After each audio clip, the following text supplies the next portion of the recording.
Të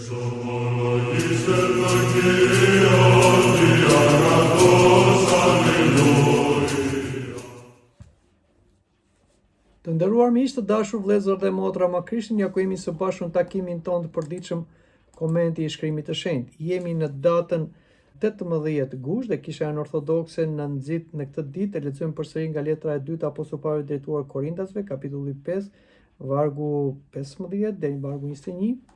Vazhdojmë dhe lexojmë këtë pjesë dhe e komentojmë sipas etrave. Prandaj tash tutje ne nuk njohim maskën sipas mishit, por dhe sikur ta kemi njohur Krishtin sipas mishit, nuk e njohim më ashtu. Prandaj, nëse dikush është në Krishtin, ai është një krijesë e re, gjërat e vjetra kanë shkuar, ja të gjitha gjërat u bën të reja.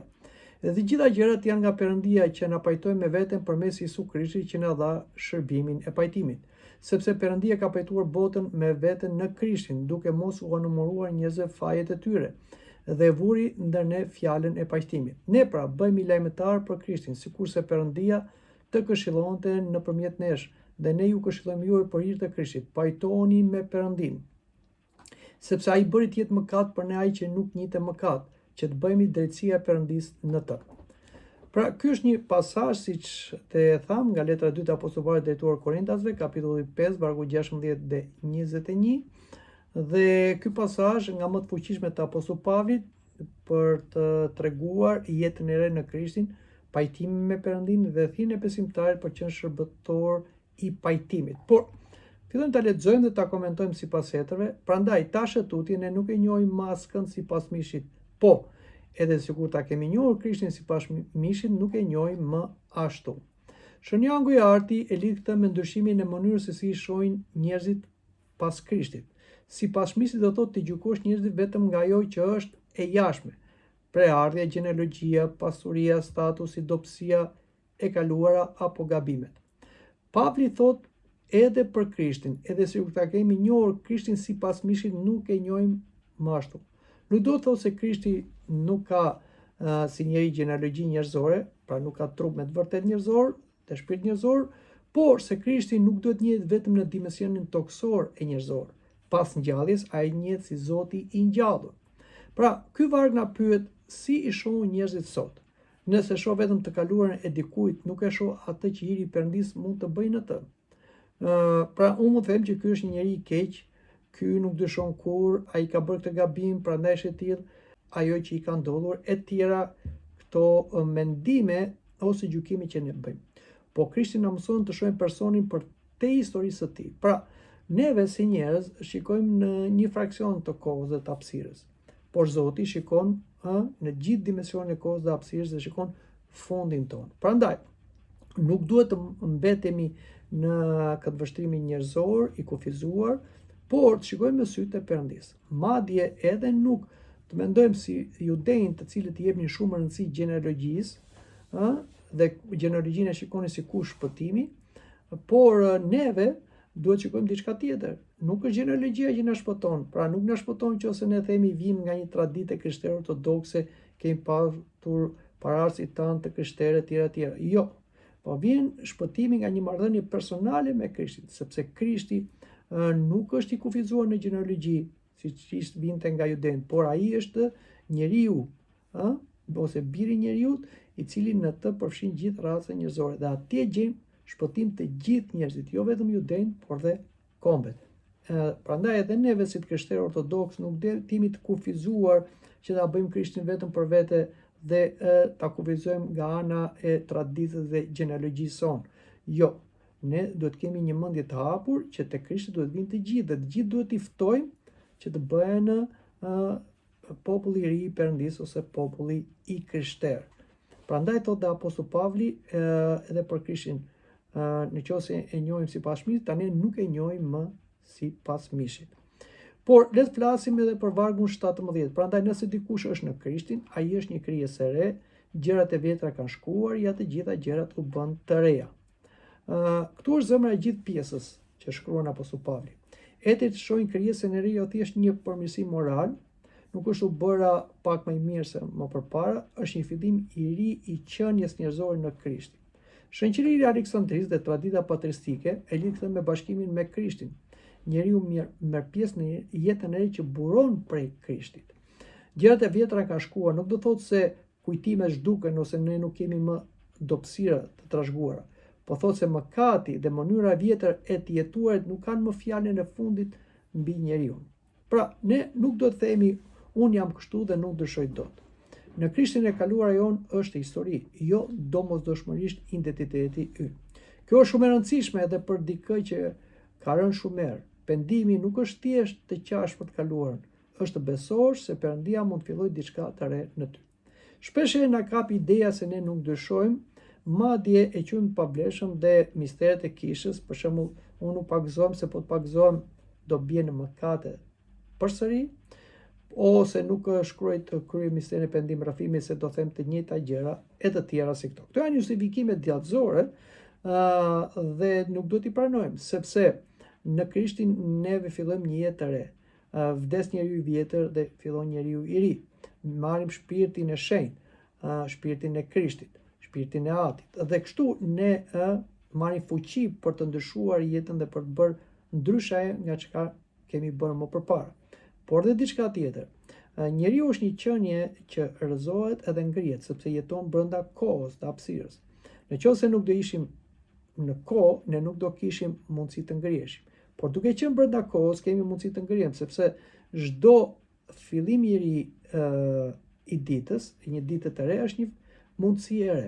Prandaj, neve sa të kemi, si them, sy të hapur në këtë kohë dhe në hapësirë, dhe sa të kemi frymën brenda këtij trupi, kemi mundësi të ndryshojmë. Prandaj, Perëndia nuk do na gjykojë gjatë kohës, por në fundin e kohës. Kështu që nuk mund të themi që unë nuk ndryshoj. Çështja është që neve nuk duam të ndryshojmë, sepse ndryshimi është i bërë i mundur nëpërmjet Krishtit, që fillon diçka të re tek ne, tek mua. Por vazhdojmë të lexojmë vargun 18. Edhe të gjitha gjërat janë nga Perëndia, që na pajtoi me veten përmes Jezu Krishtit dhe na dha shërbimin e pajtimit. Apostulli Pavli kalon nga krijesa e re te pajtimi. Etrit e kishës thonë që njeriu nuk shpëton vetëm duke u ngjitur me forcat e veta tek Perëndia. Perëndia është ai që bën hapin e parë drejt njeriu. Pra Zoti na thret. Shën Athanasi në mënyrë karakteristike sheh veprën e Krishtit si shërimin dhe ripërtëritjen e natyrës njerëzore të plagosur nga mëkati. Pra krishterimi nuk është vetëm unë po përpiqem të bëhem një njeri i mirë. Është Perëndia më kërkoi, më pajtoi me veten dhe më dha një jetë të re. Dhe pastaj Pavli thot, na dha shërbimin e pajtimit. Ai është pajtuar me Perëndin në Krishtin dhe bëhet një instrument pajtimi për të tjerët. Jemi në vargun 19. Sepse Perëndia ka pajtuar botën me veten në Krishtin, duke mos u anumuruar njerëzve fajet e tyre dhe vurin ndër ne fjalën e pajtimit. Kemi këtu një lajm jashtëzakonisht të madh. Perëndia nuk është armiku i rrethës njerëzore që pret të dënojë njerëzit, por ai kërkon të pajtojë dhe gjeti shkencën dhe mënyrën e pajtimit që njerëzit të shpëtojnë dënimin e përjetshëm. Pra, duke mos u anumuruar njerëzve fajet e tyre. Nuk do të thotë se mëkati nuk ka rëndësi. Mëkati patjetër do shpagim, por Perëndia Ati, me anë të Birë dhe nëpërmjet Shpirtit Shenjtë, me njerëzimin e fjalës në Birë njeriu nëpërmjet Bigjëreshës Mari dhe për uljes së skajshme të tij, kryqëzimit, vdekjes dhe ngjalljes, bëri të mundur shpengimin e mëkateve dhe pajtimin e njeriu me Perëndin, sepse tashmë mëkati nuk është më pengesë midis njeriu dhe Perëndis. Kryqi tregon pikërisht se mëkati është shumë serioz, pra do shpagim me gjak, por Perëndia nuk qëndron duke mbajtur një llogari të fajeve për të na shkatruar. Në Krishtin, në qingjen e Perëndisë që shtyen mëkatet e botës, ai hap rrugën e faljes dhe të kthimit. Ky është mesazhi i krishterimit. Dhe ne duhet të pyesim, a i mbajnë njerëzit në llogarinë e gabimeve të tyre? Do me thënë, a kujtojnë vetëm gabimet e njerëzve apo pres ndryshim tek ata? Perëndia, derisa më ka falur dhe nuk i mban në llogari mëkate që u kanë bërë kundër atij, patjetër dhe unë duhet veproj si Perëndia. Duhet ta gris të gjithë atë llogarinë e gabimeve të tjerëve ndaj meje. Kjo nuk do të thotë se do të tolerojmë padrejtësinë ose do të jetojmë me dikë që na dëmton. Pajtimi nuk është një mungesë e kufive mbrojtës. Zoti thotë ruhuni nga njerëzit. Por do të thotë të mos ushqejmë urrëtitjen, hakmarrjen dhe dëshirën që tjetri të mbetet përgjithmonë i përcaktuar nga gabimi i tij. Kur ai nuk na lejon që ne t'i afrohemi, të hyjmë në jetën e tij, ta ndihmojmë, vazhdon të mbetet armiqësor dhe i rrezikshëm, atëherë ne do lutemi për atë. Do lutemi për atë që Zoti ta mëshirojë, ta falë, ta bekojë dhe ta shpëtojë. Jemi në vargun 20. Ne pra bëhemi lajmëtar për Krishtin, sikurse Perëndia të këshillonte nëpërmjet nesh, dhe ne ju këshillojmë juve për hir të Krishtit. Pajtoni me Perëndin. Pra, shikoni çfarë fjalësh të mëdha që thot apostulli Pavli. Këtu ndodh diçka e mrekullueshme. Pavli nuk thot vetëm Krishti ju do. Ai thot se Perëndia flet përmes nesh, përmjet apostujve. Lajmëtari është ai që mbart një mesazh që nuk është i tij, është e atij që e ka dërguar. Edhe apostujt nuk thoni mesazhet e tyre, thoni mesazhin e Krishtit, si Krishti thoshte mesazhin e Atit. Prandaj një krishterë nuk duhet të jetë thjesht dikush që flet për Krishtin, por dikush që përmes të cilit mund të shohë diçka nga Krishti, ta shohë Krishtin në fjalët dhe veprat e tij. Dhe mesazhi është pajtoni me Perëndin. Pra, gjithë mesazhi i krishterimit që mbështetet tek veprat e apostujve është të pajtohemi me Perëndin në Krishtin, jo të pajtohemi me Perëndin thjesht në veten tonë, me përpjekjet tona, me sakrificat tona edhe sublime. Veprat tona përpara Perëndis janë pa vlerë, si paçavurë na thuhet. Dhe një vepër pranon Perëndia për pajtimin me njeriu, gjakun e birit të fjalës së tij bërbi njeriu, pra të Krishtit. Nuk pranon asgjë tjetër. Kështu që vetëm nëpërmjet Krishtit ne pajtohemi me Perëndin. Por Krishti vjen tek ne nëpërmjet kishës apostolike, që na jep pajtimin me anë të mistereve, pagëzimi, pendim rrëfimi, kungimi. Prandaj, për ta kuptuar për sot këtë mesazh, neve duhet të shikojmë marrëdhëniet tona të pajtimit jo thjesht në publik, por shikojmë aty ku jemi shumë personal, në familje, në martesë, në miqësi, në mënyrën se si i përgjigjemi dikujt që na ka lënduar, në mënyrën se si sidhemi me një njeri që ka rënë. Nëse goja ime thot Krishti, por jeta ime prodhon vetëm konflikt, krenari dhe përbuzje, atëherë mesazhi ynë bëhet i kundërt me ungjillin dhe njerëzit nuk shohin Krishtin tek neve dhe nuk shohin pajtimin në Krishtin tek neve. Jemi në vargun 21, sepse ai bëri të jetë mëkat për ne ai që nuk njihte mëkat, që ne të bëhemi drejtësia e Perëndis në të. Ky është një nga vargjet më të thella të dhjatës së re.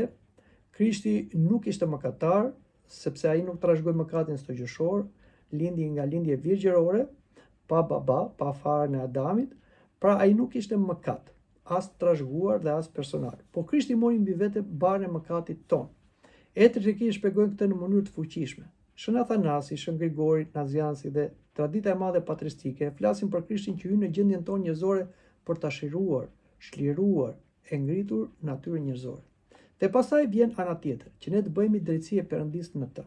Kjo nuk do të thotë se bëhemi Perëndis sipas natyrës, do të thotë se bashkimi me Krishtin na bën të mundur një fillim të një jete të re, në drejtësi, shenjtëri, pra jetën që vjen prej Krishtit, sipas jetës së Krishtit. Kjo lidhet shumë bukur me atë që etrit quajnë theosis, pra ku njeriu njësohet me Perëndin sipas hirit dhe bëhemi perëndi nga hiri, nga energjitë e tij.